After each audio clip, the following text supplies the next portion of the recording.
Good evening everyone, especially to those who are supporting us since day one. From 33 or 37 members, who would have thought na dadami kami ng sobra at aabot kami ng ganito katagal? That's why we are so blessed and beyond grateful kami na mga pioneers na bumuo ng Teatro at Galaw ng Tayabas for so many years na pinagkaloob ng Lord sa aming grupo. We are very proud this year that we made it to 20 years. We evolve and we grow with time. Nakaka-proud dahil everyone here is learning from everyone. We learn from our new members. We learn from each other. And that's what's nice about our samahan. We evolve because we want to learn more.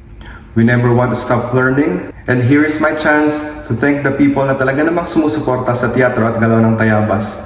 Especially kay Miss Jenny Ford na talagang inilaban niya ang tanglaw para lang hindi ito mabuwag at magkawatak-watak. And I'm so thankful for her kasi ibinigay niya ang buong buhay niya sa grupo kahit minsan nagsasuffer na ang relationship niya with her family at ang sarili niyang buhay with Nicole noon. Sobrang struggle kami noon but she fought so hard because of her passion and love for the group. Sobrang thankful ako kay Sexy kasi hindi lang ako natutong sumayaw, kundi natuto din akong magtiwala sa sarili at maging humble sa lahat ng oras. At hanggang ngayon ay dala-dala ko yun. Ang dami kong realizations.